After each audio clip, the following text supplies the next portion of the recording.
Bonjour, aujourd'hui j'apprends à multiplier un nombre par un centième, par un dixième, par un millième, par 10, par 100, par 1000. Je vais vous présenter la méthode.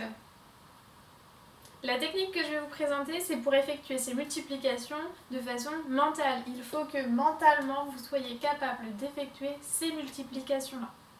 Alors pour cela, déjà, première remarque, lorsqu'on multiplie un nombre par 0,1, 0,01, 10, 100, 1000, etc., notre nombre il va glisser. C'est ce que l'on verra juste après dans notre tableau de numération décimale. Il faut savoir identifier que certains facteurs vont, par exemple le facteur 10, 100, 1000, vont faire que le nombre obtenu sera plus grand que le nombre au départ.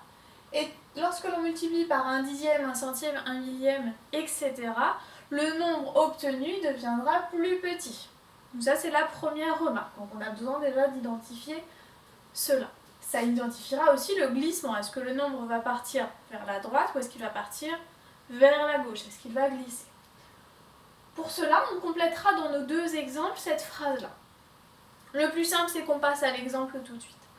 Pour notre exemple, nous avons besoin d'une table de numération décimale pour que cela prenne son sens. J'ai pris un extrait de la table, j'aurais pu aller plus loin, donner la classe des millions, etc. Mais là, vu les nombres que j'ai choisis, ce n'est pas nécessaire. On va passer sur le premier. Le premier, on nous demande de trouver le produit de 6,47 et 10. Alors déjà, je vais multiplier par 10, ce qui veut dire que nous serons dans la partie où le nombre obtenu sera plus grand.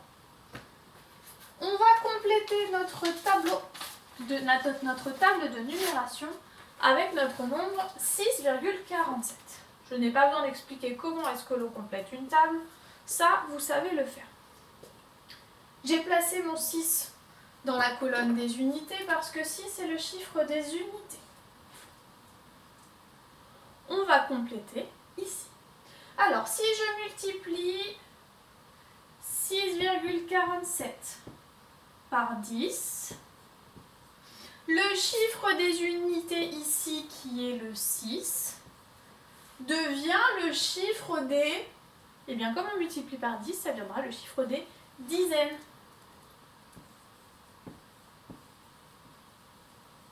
Pour cela, mon nombre il va devenir 10 fois, et 10 fois quoi? 10 fois plus grand.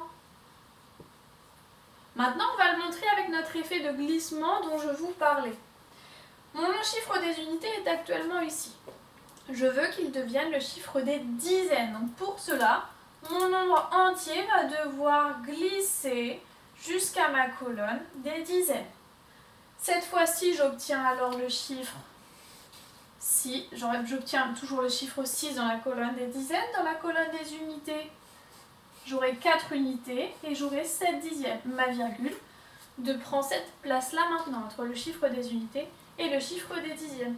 Le résultat pour ce nombre est alors 64,7.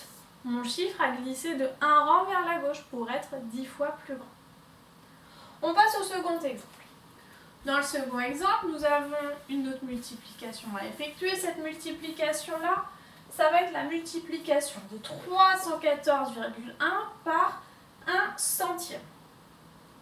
De nouveau, on va essayer de regarder. Si l'on multiplie par 1 centième, nous allons être dans le cas de figure où le nombre obtenu sera plus petit et qu'on effectuera un déplacement vers la droite. Donc on va pouvoir le compléter ici.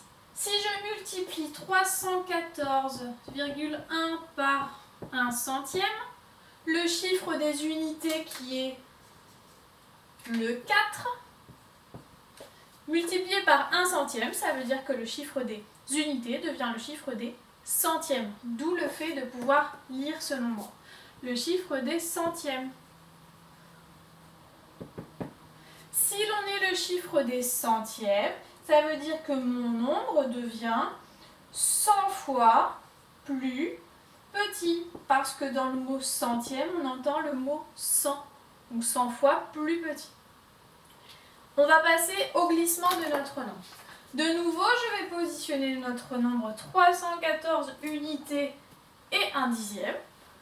Si je souhaite que ce nombre soit plus petit, parce que je le multiplie par un centième, il va falloir qu'il soit 100 fois plus petit et que mon chiffre des unités devienne le chiffre des centièmes. Donc je vais glisser de 2 colonnes. Ici, mon chiffre des unités est devenu celui des dixièmes. Et cette fois-ci, il est devenu le chiffre des centièmes. Ici, mon 4, qui était initialement mon unité, est devenu le chiffre des centièmes.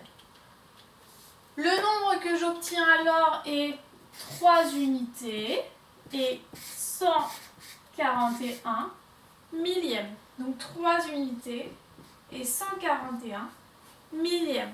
N'hésitez pas à utiliser le tableau si vous avez besoin.